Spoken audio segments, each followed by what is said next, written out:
They think if you ban abortion in a state, it shouldn't apply to abortion pills. I mean, it's crazy.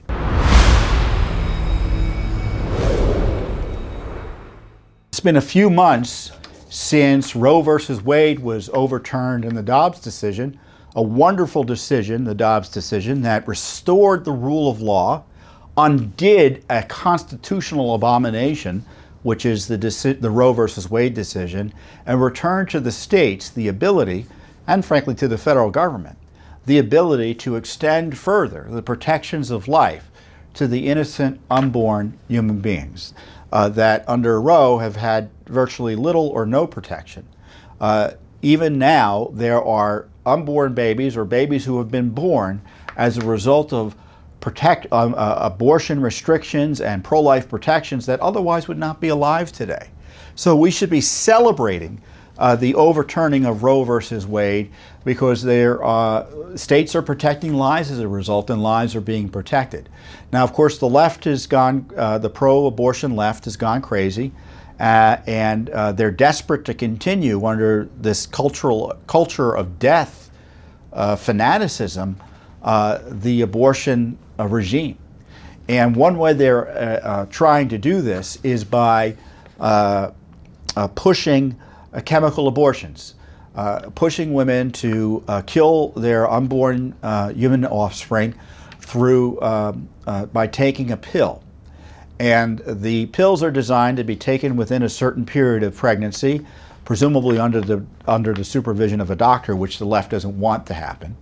And as it's barbaric, you know, to have women killing their unborn children at home. It's just barbaric, but that's what they want, and it's a significant. It's probably the most likely way an unborn human being is going to lose their life is through, quote, medicine that kills lives. And this pill is called Mifeprex, Mifepristone, which was formerly known as RU486. And the left is trying to get it into states where it's banned, with a wink and a nod from the Biden administration and the left media that's celebrating the lawlessness that's leading to unborn lives being lost and women being put in danger by taking medication outside the law. And what Judicial Watch is doing, because we know the way the government works, you know, when we talk about the COVID vaccines and the COVID debates, you know, Judicial Watch has been battling the CDC, the FDA, HHS on public health matters for decades. We've known they've been corrupt for decades. So everything that you're outraged about in terms of vaccines or COVID policies, it's no surprise that they behaved the way they did to us, because they have long been as politicized as any other so-called deep state agency, especially on abortion, where this abortion pill was approved and rushed through unprecedented intervention by the Clinton administration. Judicial Watch exposed that in a series of Freedom of Information Act requests that we led on many years ago.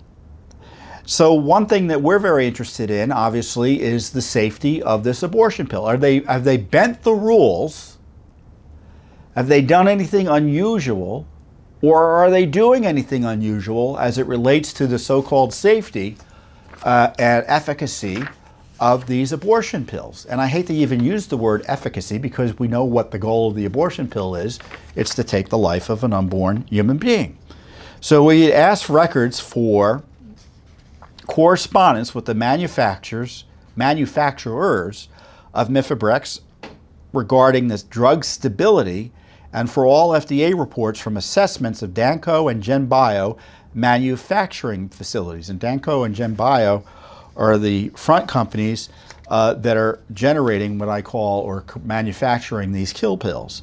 The second request asked for investigational and new drug applications related to Mifeprex.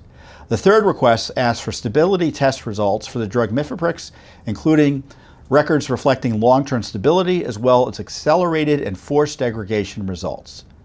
What do we mean by stability? Well, it's a technical term, and I don't want to presume to be a medical expert, but generally my understanding is stability means how long does the drug work for? How long is it good for?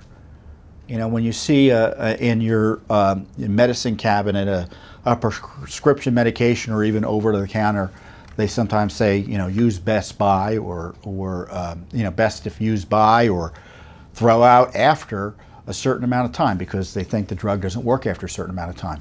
Well, have those types of tests been conducted on this abortion pill that they're trying to foist on women?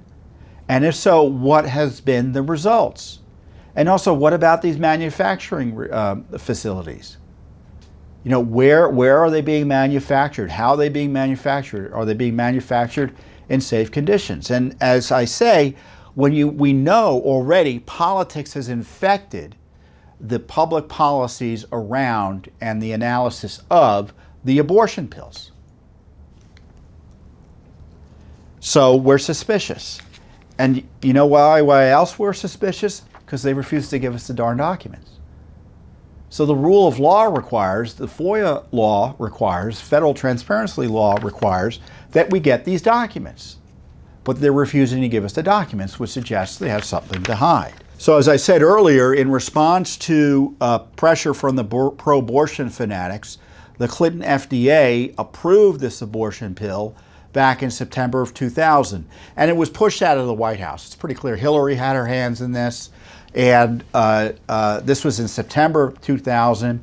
So it was one of the last big acts by President Bill Clinton was to take this radical move to approve these abortion pills, despite all the concerns about whether it was safe. And of course, the Biden administration, which has made abortion and the promotion of the killing of unborn human beings throughout the entire 9 months of pregnancy with taxpayer dollars, one of their central tenets, is pushing to prevent states from restricting access to the controversial abortion drug. They think if you ban abortion in a state, it shouldn't apply to abortion pills. I mean, it's crazy. And so, as I said, our experience is that this chemical abortion pill did not and will not receive appropriate review from the politicized FDA. And it's outrageous that Judicial Watch has had to sue in federal court for basic safety information about the abortion pill, which is being pushed on women by a desperate pro-abortion movement. Now, back in 2006, after years of investigating this pill, we released a special report containing records that shed light on the Clinton administration's aggressive drive to push RU46, which is the first name of this pill, to market in the United States. And we got documents out of the Clinton Library. And it took forever and a day to get those documents. As I said, it was 6 years later. We forced the FDA to release records about the drug, including, and this is a letter I think that is well worth repeating to you, because it was written by Tom Coburn, who then was an Oklahoma congressman. I think he's passed away. Has he passed away? I think he since has passed away. I hope I'm not. Yeah, he has passed away. He was a good man. And he wrote a letter to one of these pro-abortion groups. In this case, it was the American College, ACOG, or the American College of Obstetricians and Gynecologists. He wrote, "It was a sad day when the FDA approved RU46, the abortion pill, the first drug ever approved for the specific purpose of ending a human life. But that was made even worse by the fact that the FDA succumbed to the political pressure brought by, this association and other elements of the abortion lobby by dropping most of the proposed patient protections and thereby recklessly exposing women to avoidable risk." So, this is, if you have reason to distrust the COVID vaccine, I tell you what, look up RU486 and the way this drug was approved, the way it's being used, and the consequences of it for women, and your heart will stop. And I'm proud that Judicial Watch is taking the lead on this issue that the major media has zero interest in not only pursuing, but actually would actively oppose this type of transparency that we're trying to bring to bear in order to not only protect the lives of the unborn, but to protect the health and safety of women. And yes, women, not men, women who are pregnant, not men, because men aren't pregnant and can't get pregnant. Am I allowed to say that? Thanks for watching. Don't forget to hit that subscribe button and like our video down below.